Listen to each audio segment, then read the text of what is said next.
조용히 깜빡이는 불빛 아래 지친 하루가 내 안에 눕네. 멈춘 듯한 심장 속에 아직 따뜻한 숨 하나. 눈에 보이지 않는 전쟁, 내 안에 세포들이 울고 있어. 하지만 작은 호흡 하나로 그 싸움은 다시 빛이 돼. 숨을 내쉬면 고통은 멀어져.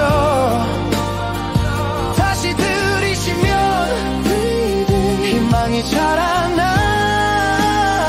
내 안에 불꽃 RDA처럼 끝까지 날 지켜줄 거야. 숨 그 하나로 난 다시 살아. 상처는 때로 말이 없지만 조용히 나를 가르쳐주네. 무너진 벽 사이로 새어든 한 줄기 산소처럼 어제의 나를 태우면 새로운 에너지가 태어나. 단전 속에 타오르는 빛, 그건 나의 회복의 시작. 숨을 내쉬면 눈물도 정화돼. 다시 들이쉬면 내 세포가 춤을 춰. 미토콘드리아의 노래처럼 내 몸은 다시 깨어나. 숨 그 하나로 난 빛이 돼. ALDH 너는 나의 마지막 수호자. 무너져가던 내 안의 도시를 지켜줘. 산소가 춤추는 그 순간 모든 고통이 음악이 돼. 숨을 내쉬면 Let it go. 세상이 가벼워져. 다시 들이쉬면 Breathe it whole. 사랑이 스며와. 내 안에 군단이 깨어나. 자연이 날 다시 안아줘. 숨 그 하나로 나는 완전해져. I am reborn.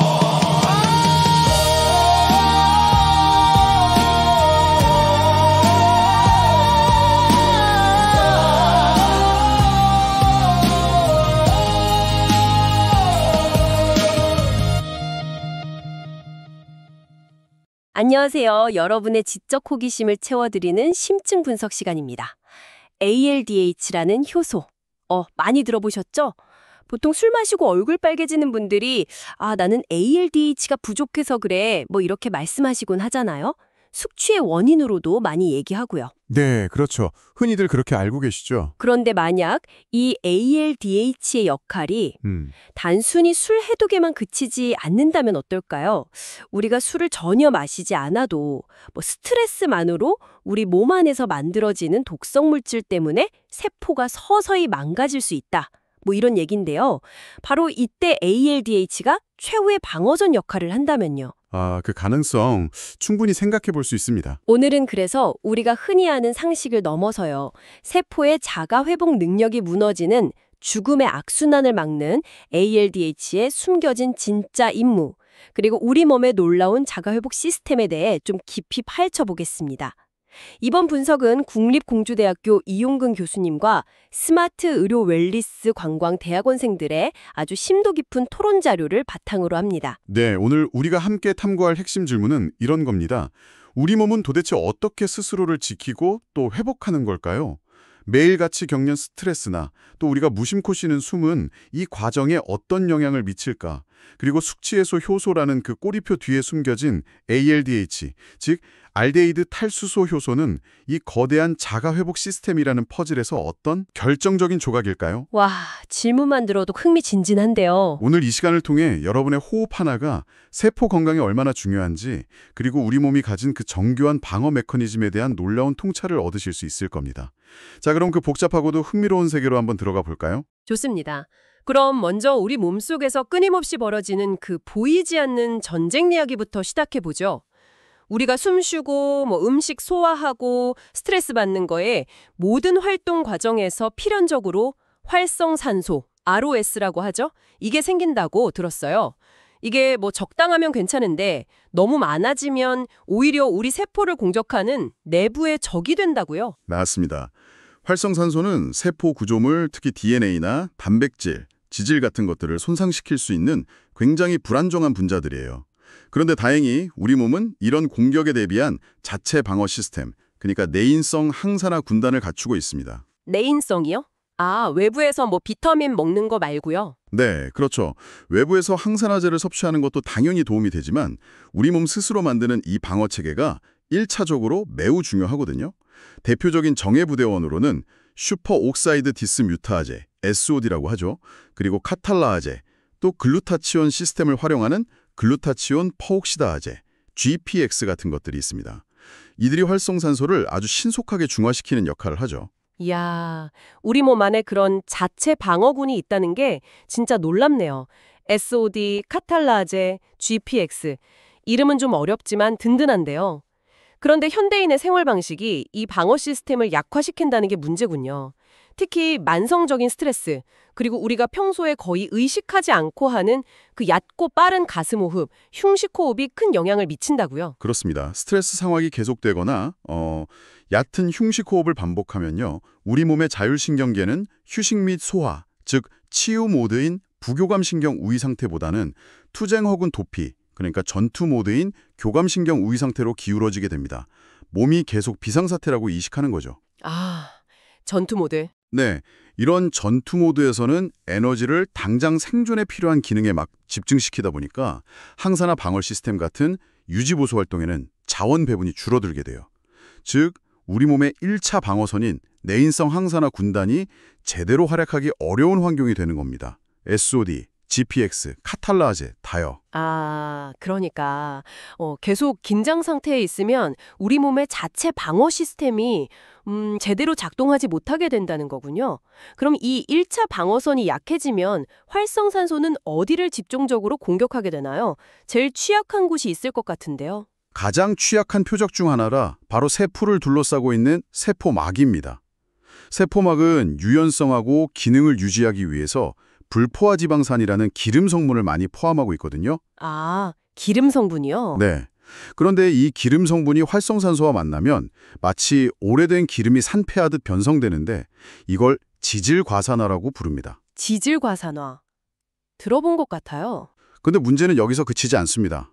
이 지질과산화 과정에서 훨씬 더 심각한 2차 재앙이 시작됩니다. 2차 재앙이라면 세포막이 손상되는 것만으로도 큰일인데 그거보다 더 안 좋은 일이 벌어진다는 건가요? 네. 세포막의 불포화지방산이 활성산소에 의해 산패되고 분해되는 과정에서 새로운 유형의 독성 물질들이 생성돼요. 이것이 바로 오늘 주목해야 할 내인성 알데히드입니다. 내인성 알데히드요? 네. 대표적으로 4-하이드록시노네날, 4-HN이라고 부르고요. 또는 말론디알데히드, MDA 같은 물질들이죠. 여기서 중요한 건 내인성이라는 단어입니다.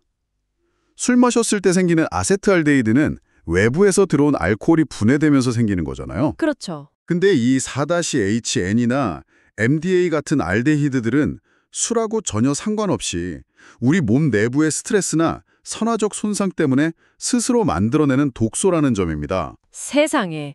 술을 안 마셔도 몸 안에서 알데히드가 만들어진다니. 와, 이건 좀 충격적인데요. 게다가 이 내인성 알데히드가 처음 문제를 일으킨 활성산소보다 더 위험할 수도 있다고요? 그렇습니다. 이 내인성 알데히드, 특히 4-HNE 같은 물질은 단순한 부산물이 아니에요. 매우 반응성이 높고 세포독성이 강한 2차 공격수 역할을 합니다. 활성산소보다 더 교활하고 치명적일 수 있는 이유는 얘들이 우리 몸의 방어 및 회복 시스템 자체를 직접적으로 망가뜨리기 때문이에요. 직접적으로요? 네. 구체적인 악영향을 살펴보면 정말 심각합니다. 어떤 식으로 우리 몸을 망가뜨리는 건가요? 첫째, 방어군 암살입니다. 아까 말씀드린 1차 방어선, 그러니까 내인성 항산화 효소들이 있잖아요. SOD, GPX 같은 것들. 이게 다 단백질로 이루어져 있는데 4-HNE 같은 알데히드가 이 효소 단백질에 딱 달라붙어서 구조를 변형시키고 기능을 마비시켜버립니다. 아, 효소들을 직접 공격한다고요? 네, 맞아요. 활성산소를 막아야 할 방패와 창이 그냥 못 쓰게 되는 거죠. 와, 그럼 방어는 끝났네요. 둘째는 에너지 발전소 파괴입니다. 세포의 에너지 공장인 미토콘드리아를 직접 공격해서 ATP, 즉 세포 에너지 생산을 중단시켜요. 에너지 공급이 끊기면 세포는 모든 활동을 멈출 수밖에 없겠죠. 방어 시스템도 망가뜨리고 에너지 생산도 멈추게 하고 와, 정말 악질적이네요. 혹시 더 있나요? 더 있습니다. 셋째는 회복 시스템 완전 봉쇄입니다. 세포가 손상되었을 때 스스로를 수리하는 데 필수적인 DNA 복구 효소들까지 이 알데히드가 공격해서 손상시킵니다. DNA 보고요. 그것까지? 네. 이렇게 되면 세포는 손상을 입어도 스스로 고칠 방법, 즉 자가 회복력을 완전히 상실하게 됩니다. 그러니까 방어군도 없지, 에너지도 없지, 스스로 고칠 능력마저 빼앗긴 상태가 되는 거죠. 방어, 에너지, 회복 능력을 모두 잃은 세포는 결국 스스로 파괴되는 길을 택할 수밖에 없겠군요. 주변에 더 큰 피해를 주기 전에요. 그게 바로 그 세포 자살, 아포토시스인가요? 정확합니다. 세포는 스스로 회복 불가능할 정도로 심각하게 손상되었고 자신의 존재 자체가 주변 조직에 위협이 된다고 판단하면 전체 개체의 안녕을 위해서 스스로 소멸하는 아주 정교한 프로그램, 즉 세포 자살 스위치를 누릅니다. 흥미롭게도 이 세포 자살 신호를 보내는 과정에서도 아까 잠깐 언급된 미토콘드리아가 중요한 역할을 담당하는데요. 이 미토콘드리아 역시 알데히드에 의해 손상될 수 있다는 점이 이 악순환의 고리를 더욱 깊게 만드는 거죠. 와, 정말 비극적인 연쇄 반응이네요. 활성산소 공격부터 시작해서 지질 과산화, 내인성 알데히드 생성, 그리고 방어, 에너지, 회복 시스템 파괴, 결국 세포 자살까지. 이 과정의 중심에 드디어 우리가 처음에 언급했던 ALDH가 등장하는군요. 여기서 ALDH의 역할은 뭔가요? 그냥 술 해독만 하는 줄 알았는데 이 내부적인 문제하고도 관련이 있는 건가요? 바로 그 점이 오늘 이야기의 핵심입니다. ALDH, 즉 알데히드 탈수소 효소의 진짜 중요한 임무 중 하나는요. 외부에서 유입된 아세트알데히드를 해독하는 것뿐만 아니라 바로 이 지질 과산화 과정을 통해서 우리 몸 내부에서 내인성으로 생성된 매우 유독한 알데히드들, 특히 4-HAN이나 MDA 같은 것들을 무해한 아세트산, 그러니까 초산으로 전환해서 해독하는 것입니다. 이게 바로 ALDH에 숨겨진 그러나 생명 유지에 정말 필수적인 역할입니다. 와, 정말 놀랍네요. 그렇다면 ALDH는 우리가 흔히 생각하는 숙취 해소 효소를 넘어서서 스트레스나 산화적 손상 때문에 우리 몸 스스로 만들어내는 치명적인 2차 독소, 즉 내인성 알데히드를 처리하는 최후의 방어선이자 특수 해독 부대인 셈이군요. 네, 바로 그겁니다. 술을 전혀 마시지 않는 사람에게도 ALDH가 중요한 이유가 바로 이것이었네요. 정확히 그렇습니다. ALDH는 활성산소의 1차 공격 이후 발생하는 어쩌면 더 위험할 수 있는 2차 공격, 그러니까 내인성 알데히드의 독성으로부터 세포를 보호하는 매우 중요한 방어선이죠. 만약 유전적으로 ALDH 활성이 좀 낮거나 아니면 어떤 이유로든 ALDH 시스템이 과부하에 걸리거나 재기능을 못하게 된다면 우리 몸은 활성산소 자체보다도 그 결과물인 내인성 알데히드에 의해서 속수무책으로 손상될 수 있습니다. 그래서 세포 자살이나 만성염증, 더 나아가 다양한 질병으로 이어질 위험이 커지게 되는 거고요. 그렇다면 이 중요한 최후의 방어선인 ALDH를 어떻게 도울 수 있을까요? 이 끔찍한 악순환의 고리를 끊으려면 근본적으로 뭘 해야 할까요? 그리고 혹시 외부에서 ALDH 효소를 직접 보충하는 방법도 있을까요? 관련 연구나 제품 개발 소식 같은 것도 혹시 있었나요? 예를 들어서 토론 자료에 언급된 피코엔텍 같은 기업에서 ALDH 효소 자체를 개발한다는 이야기도 얼핏 본 것 같아서요. 네, 좋은 질문입니다. 실제로 특정 질환이나 상태와 관련해서 ALDH 효소의 활성화를 높이거나 외부에서 보충하려는 연구가 진행되고 있는 건 맞습니다. 언급하신 피코엔텍 같은 기업에서도 이러한 가능성을 탐색하면서 ALDH 효소 자체에 대한 연구 개발을 진행하는 것으로 알고 있고요. 이건 특히 ALDH 기능이 선천적으로 부족하거나 특정 조건에서 심하게 저하된 경우에 의미 있는 접근이 될 수 있겠죠. 하지만 오늘 우리가 논의하는 자가 회복력의 관점에서 볼 때는요, 보다 근본적이고 일상적인 해답은 따로 있습니다. 바로 ALDH가 처리해야 할 부담, 즉 치명적인 내인성 알데히드의 생성을 원천적으로 줄이는 환경을 만드는 데 있습니다. ALDH가 과로하지 않도록 하는 거죠. 아, 역시 문제의 근원으로 돌아가야 하는군요. 내인성 알데히드는 지질 과산화의 결과물이고 지질 과산화는 1차 방어선인 내인성 항산화 군단이 약해졌을 때 심해진다고 하셨으니까. 결국 핵심은 이 항산화 군단을 다시 강력하게 만드는 것이겠네요. 맞습니다. 그리고 우리 몸의 내인성 항산화 시스템, 그러니까 SOD, GPX, 카탈라제 등을 다시 깨우고 활성화하는 가장 강력하면서도 우리가 스스로 조절할 수 있는 스위치가 바로 호흡에 있습니다. 호흡이요. 아까 스트레스랑 얕은 흉식 호흡이 교감신경을 항진시켜서 항산화 시스템을 약화시킨다고 하셨는데 그럼 반대로 호흡을 통해서 부교감신경을 활성화하면 항산화 시스템이 다시 강해질 수 있다는 건가요? 구체적으로 어떤 호흡이 도움이 되죠? 네, 그렇습니다. 특히 의식적으로 깊고 느리고 배를 이용하는 복식 호흡 또는 횡격막 호흡을 할 때 우리 몸의 자율신경계 균형추는 전투 모드, 즉 교감신경 우위에서 치유 모드, 부교감신경 우위로 이동하게 됩니다. 아, 복식 호흡이요. 네. 횡격막의 깊은 움직임은 우리 몸의 부교감신경계의 핵심 통로인 미주신경을 직접적으로 부드럽게 자극해서 안정 상태를 유도하거든요. 이렇게 치유 모드가 켜지면 비로소 억제되었던 내인성 항산화 군단, 즉 SOD, GPX, 카탈라제 등이 다시 활발하게 작동할 수 있는 환경이 조성되는 겁니다. 와, 정말 놀라운 연결고리인데요. 단순히 숨을 쉬는 방식을 바꾸는 것만으로 우리 몸의 방어 시스템을 깨울 수 있다니. 그럼 정리해보면 깊고 편안한 복식 호흡을 꾸준히 하면 다음과 같은 연쇄 반응이 일어난다는 거군요. 네, 맞습니다. 그 연쇄 효과를 한번 정리해 볼까요? 첫째, 부교감신경 활성화로 1차 방어선인 내인성 항산화 군단, SOD, GPX 등이 재가동돼서 활성산소를 효과적으로 제거합니다. 네, 1차 방어 성공. 둘째, 활성산소 공격이 줄어드니까 세포막의 지질 과산화 발생 자체가 감소하겠죠. 그렇죠. 원인이 줄어드니. 셋째, 지질 과산화가 줄어드니 그 부산물인 치명적인 내인성 알데히드, 4HN이 MDA 등의 생성량도 원천적으로 줄어듭니다. 아, 독소 생산 감소. 넷째, 결과적으로 우리의 최후 방어선인 ALDH가 과도한 해독 업무 부담에서 벗어나서 꼭 필요한 역할을 제대로 수행할 수 있게 됩니다. ALDH 시스템의 보존에도 기여하는 셈이죠. 와, 결국 우리가 매일 하는 호흡에 조금만 더 주의를 기울이고 의식적으로 깊고 편안한 숨쉬기를 연습하는 것만으로도 세포의 에너지 공장인 미토콘드리아를 보호하고 우리 몸 본연의 항산화 방어 시스템을 활성화하고 또 최후의 방어선인 ALDH의 부담을 덜어줘서 세포가 불필요하게 손상되거나 자살하는 것을 막고 자가 회복력을 근본적으로 높이는 첫걸음이 될 수 있다는 거네요. 와, 이거 정말 강력한 방법인데요. 그렇습니다. 건강한 호흡은 단순히 산소를 들이마시고 이산화탄소를 내뱉는 그런 생리적 행위를 넘어섭니다.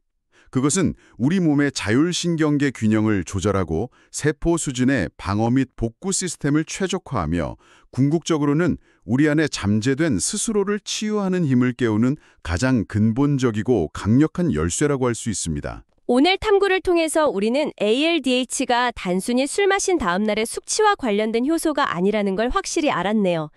오히려 스트레스나 일상적인 대사 과정에서 우리 몸 내부에서 필연적으로 발생하는 그 치명적인 독성 알데히드를 막아내는 정말 중요한 최후의 방어선이라는 것을 명확히 확인했습니다. 술을 전혀 마시지 않는 사람에게도 ALDH 관리가 왜 중요한지 그 이유를 이제 좀 알 것 같아요. 그리고 이 모든 복잡하고 정교한 생화학적 연쇄 반응의 시작과 끝에요. 우리가 매 순간 거의 의식하지 않고 하는 호흡이라는 아주 단순하고 근본적인 행위가 결정적인 영향을 미친다는 놀라운 사실을 발견했죠. 깊고 의식적인 호흡은 외부의 도움이 아니라 우리 몸 스스로 가진 내인성 항산화 시스템, 그러니까 우리 몸 본연의 방어력을 깨우고 세포의 자가회복력을 높이는 가장 강력하면서도 누구나 쉽게 접근할 수 있는 열쇠입니다. 네, 현대사회의 끊임없는 스트레스 속에서 어쩌면 우리 몸은 우리가 알아채지 못하는 사이 내부에서 생성된 독소와의 치열한 싸움을 계속 벌이고 있을지도 모르겠습니다. 하지만 동시에 우리에게는 호흡이라는 강력하고 즉각적으로 활용할 수 있는 자가치유 도구가 있다는 사실을 기억하는 게 중요하겠네요. 네, 여러분의 숨결 하나하나가 곧 여러분 자신의 치유력이 별 수 있다는 그 가능성을 기억하시면 좋겠습니다. 오늘 이야기를 통해 우리 몸이 스트레스만으로도 스스로 독소를 만들 수 있다는 사실을 알게 됐습니다. 그렇다면 여기서 한 걸음 더 나아가서 이런 질문을 던져볼 수도 있지 않을까요? 우리가 아직 명확히 인지하지 못하는 또 다른 미묘한 내부 생리 과정들이 우리의 장기적인 건강과 노화에 얼마나 큰 영향을 미치고 있을까? 그리고 의식적인 호흡이나 명상 같은 마음챙김 수련이 이러한 보이지 않는 내부 환경을 얼마나 더 긍정적으로 변화시킬 수 있을지 한번 스스로 탐구해보는 시간을 가져보는 건 어떨까요? 아주 의미 있는 질문입니다. 우리 몸에 대한 탐구는 정말 알면 알수록 더 깊은 질문으로 이어지는 것 같습니다. 네, 오늘의 심층 분석은 여기까지입니다. 다음 시간에 더 흥미롭고 유익한 지식으로 여러분을 찾아뵙겠습니다.